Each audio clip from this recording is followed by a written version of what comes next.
누가복음 1장 8절에서 17절입니다. 세례 요한의 아버지 사가랴는 제사장이에요. 아비야 반열의 제사장입니다. 한 반열에 한 1000명 가까이도 된답니다. 전체 24반열 하면 한 2만 명도 된대요. 이게 다윗 때 숫자인데 예수님 때 이 요한의 아버지 사가랴 때는 뭐 정확하게 몇 명인지는 몰라도 수백 명의 제사장 중에 이 한 명 사가랴가 제비 뽑힙니다. 그래서 그 제사장이 제비 뽑혀가지고 성소에 들어가서 그 하나님을 섬긴다. 대단한 영광으로 여깁니다. 근데 이때 사가랴가 제비 뽑혀요. 9절 보면 제사장의 전례를 따라 제비를 뽑아 주의 성전에 들어가 분향하고, 이게 이제 하나님 앞에서의 제사장의 직무를 다 하는 겁니다. 제사장이 하는 일이 뭐냐? 주의 성전에 들어가 분향하고 성소에 들어가는 거죠. 성소에 들어가면 등불이 있고 떡상이 있어요. 그리고 지성소 앞에 분향단이 있습니다. 그 분향단이 그 성소 안에서 가장 중요해요. 그 분향단에 향을 피우고 1년에 한 번 법궤가 있는 지성소로 들어가요. 그래서 제사장이 성소에 들어가면 분향단 분향을 한다, 이렇게 이야기합니다. 물론 등불을 피우고 떡상을 놓고 하는 것도 있지만 분향하러 간다라고 표현하는 거예요. 제사장이 분향하는 동안에 백성들은 밖에서 기도합니다. 이 백성들은 예배에 참석하는 그런 백성만이 아니라 야가 이스라엘 전체가 제사장이 성소에 들어가 분향한다 하는 시간에 기도하는 시간입니다. 이 분향하는 거와 기도의 관계, 이게 정확하게 나온 게 요한계시록 5장 8장의 내용이에요. 천사들이 분향단 그 분향 향을 하나님께 올릴 때 성도들의 기도가 함께 하나님께 올라가요. 그 향의 연기, 거기에 백성들의 기도, 우리들의 기도와 맞물려 있어요. 사가랴가 성소에 분향단에 향을 들을 때 이제 바깥에서는 다 기도한다 이야기입니다. 성도님도 우리가 기도하는 거 이게 사라지지 아니하고 하나님이 이 기도를 분향단 그 분향으로 향기의 연기로 올리셔서 그 기도를 들어주신다 믿읍시다.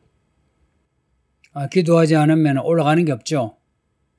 그래서 기도하는 사람에게 하나님의 일들이 일어나는 겁니다.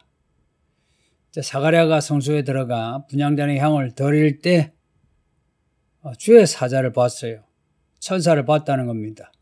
향단 우편에 선 것을 본 거예요. 사가랴 보고 얼마나 놀라고 무서웠겠습니까? 근데 천사가 사가랴에게 하는 말이 13절에서 17절, 오늘 본문 대부분인데 13절 보세요. 사가랴여 무서워하지 말라. 너의 간구함이 들린지라. 너의 아내 엘리사벳이 네게 아들을 낳아주리니 그 이름을 요한이라 하라. 이 사가랴와 엘리사벳이 아들 낳는 걸로 하나님 아들 주세요 하고 기도를 했다는 겁니다. 이 기도를 하나님이 들으시고 하나님이 엘리사벳에게 아들을 주시어 아들 낳는데 이름을 요한이라 하고 요한이라 이름을 주신 거예요.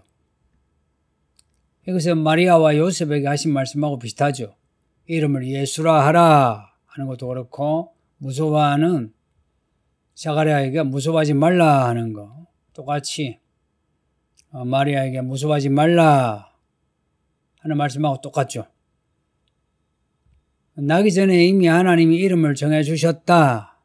이제 이거는 나기 전에 태어날 이 아들이 해야 할 일을 하나님이 정하셨다 하는 겁니다. 요한이 그런 사람입니다. 예수님이 그러한 사람입니다. 이런 경우가 구약에서는 흔치 않은데, 우리가 이사야서 읽고 있으니까 이사야서 보면 이사야서 8장에 이사야가 아들 이름을 지어줘요. 하나님이 마헬살라 하스바스라고. 이 이스라엘이 죄악으로 노략질 당하는데 빨리 노략질 당한다 하는 겁니다. 이렇게 나기 전에 아이의 이름을 정해주는 경우가 가끔 있어요. 이런 경우 그 이름이 혹은 그 아들이 앞으로 하나님이 이루시는 하나님의 경륜의 중요한 부분이란 겁니다. 14절 15절에 너도 기뻐하고 즐거워할 것이요 많은 사람도 그의 태어남을 기뻐하리니 이는 그가 주 앞에 큰 자가 되며 포도주나 독한 술을 마시지 아니하며 모태로부터 성령의 충만함을 받아 이스라엘 자손을 주고 그들의 하나님께로 많이 돌아오게 하겠습니다. 이제 태어날 요한에 대한 이야기입니다. 요한이 이 사가랴가 낳을 아들 요한이 어떤 사람이냐? 이스라엘 하나님께로 돌아오게 하는 사람입니다. 그러니까 구약의 선지자, 특히 말라기에서 예언한 그 엘리야 같은 하나님께로 돌아오게 하는 엘리야 같은 사람이 요한이란 겁니다. 놀라운 이야기죠. 유대인들은 엘리야가 다시 온다고 여겼어요. 그래서 헤롯도 그랬어요. 엘리야가 다시 왔나 해서 예수님을 거부했잖아요. 요한이 하는 일이 뭐냐? 백성들의 마음을 아버지께로 돌이키는 것. 모든 선지자가 동일한 메시지를 전했는데 하나님께로 돌아오라는 말씀입니다. 그 일을 요한이 한다는 겁니다. 17절 보면 그가 또 엘리야의 심령과 능력으로 주 앞에 먼저 와서 아버지의 마음을 자식에게 거스른 자를 의인에 돌아오게 하고 주를 위하여 세운 백성을 준비하리라. 아버지의 마음을 자녀에게로, 자녀의 마음을 아버지께로 돌이키는 엘리야의 말씀이 말라기 4장에 있어요. 이런 일을 하는 요한이란 겁니다. 이런 일을 하는 요한은 하나님께 구별된 사람이죠. 하나님께 구별됐다는 것은 그 사람은 하나님께 자신을 드려야 해요. 해서 나시린입니다. 나시린은 포도주나 독한 술을 마시지 않는다는 겁니다. 왜냐? 하나님께 드려진 사람이기에 온전히 하나님의 일을 해야 하기에 술에 취하무되지 않은 거예요. 오직 하나님의 영에 충만하여 하나님의 일을 해야만 하는 사람입니다. 나시린이에요. 우리 성도들이 다 나시린인가 아세요? 나시린. 성도란 말은 거룩한 사람이란 말입니다. 그리스도인이란 그리스도의 사람이에요. 둘 다 나시린의 의미를 가지고 있어요. 그래서 가끔 성도들이 술을 마셔도 되느냐 안 되느냐, 취하면 되느냐 안 되느냐, 이런 이야기 하는데 술은 마시지 않는 겁니다. 하나님께 드려진 사람은 약한 술이든 독한 술이든 마시지 않는 거예요. 왜냐? 하나님께 온전히 드려야 하기 때문에. 이런저런 핑계로 빠져나가려고 하면 안 돼요. 우리는 그렇게 하려고 하는 본성을 가졌죠. 어찌하든 하나님이 말씀하시니까 말씀에 어떤 허점을 찾아가지고 우리가 죄를 짓고자 해요. 우리 모든 성도는 다 하나님께 드려진 사람입니다. 우리가 요한계시록에서 읽었잖아요. 우리 예수님의 피로 사셔서 하나님께 바쳐진 사람입니다. 바쳐진, 여기 바쳐진 할 때 이거는 제물로 바쳐진, 그런 제물로 바쳐진 성도가 술을 마셔야 되겠습니까? 이 요한은 태어나기 전에 이렇게 택함을 받은 거예요. 요한만 그렇겠습니까? 우리도 그렇습니다. 모든 하나님이 택한 사람은 나기 전에 택하십니다. 태어나고 난 뒤에 얼마 있다가 택하시는 게 아니고 하나님은 영원하신 하나님이시기에 우리가 태어나기 전에 우리를 택하신 겁니다. 우리가 택함을 입고 이 교회에 있는 겁니다.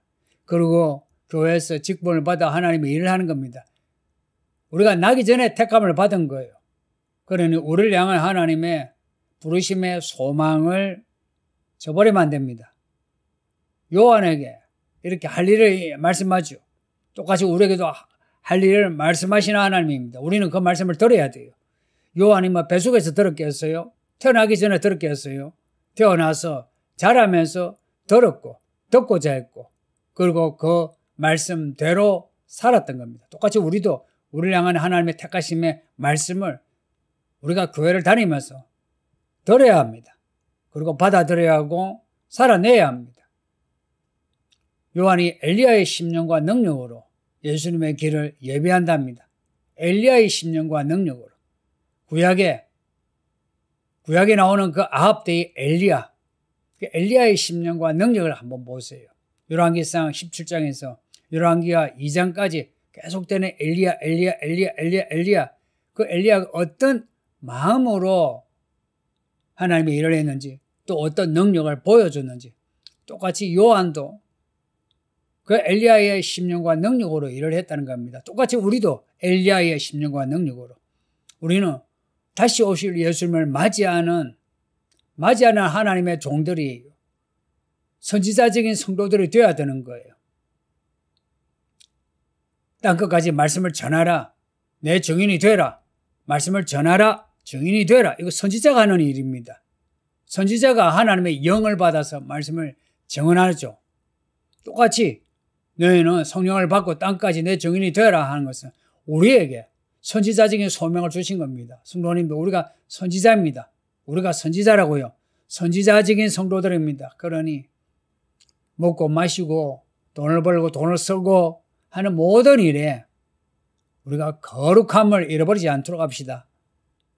우리가 완벽할 수는 없지만 그러나 상한 심령으로 하나님을 바라보고 말씀을 붙잡고 순종해 나갈 때에 이 겨자씨만한 믿음을 보시고 하나님이 우리를 거두어 주시며 보호하시며 이끄시며 우리에게 주신 말씀을 이루십니다. 요한에게 주신 말씀을 다 이루신 것처럼 우리에게 주신 말씀도 다 이루십니다.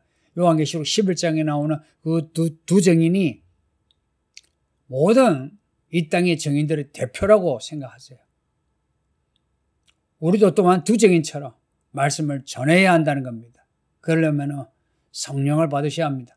성령이 아니면 엘리야의 심령과 능력을 가지지 못합니다. 우리의 열심과 양심, 헌신 가지고는 하나님의 일을 하지 못합니다. 하나님의 영으로만 가능한 것입니다. 기도하겠습니다. 아버지 하나님 감사합니다. 주의 말씀을 읽고 들었으니 우리도 엘리야의 심령으로 하나님의 일하게 하소서. 우리를 택하시고 부르신 하나님의 이 크신 구원 은혜를 잊어버리지 아니하고 깨달아 감동하며 결심하여 우리의 인생이 우리를 위한 인생이 아니라 하나님의 이야기를 살아가는 인생이 되게 하사 이 땅에서 하나님의 나라를 살고 죽어서 하나님의 나라에 들어가게 하소서. 오늘도 주의 모든 성도들을 붙잡아 인도하여 다 하나님의 종 되게 하소서. 예수님 이름으로 기도합니다. 아멘.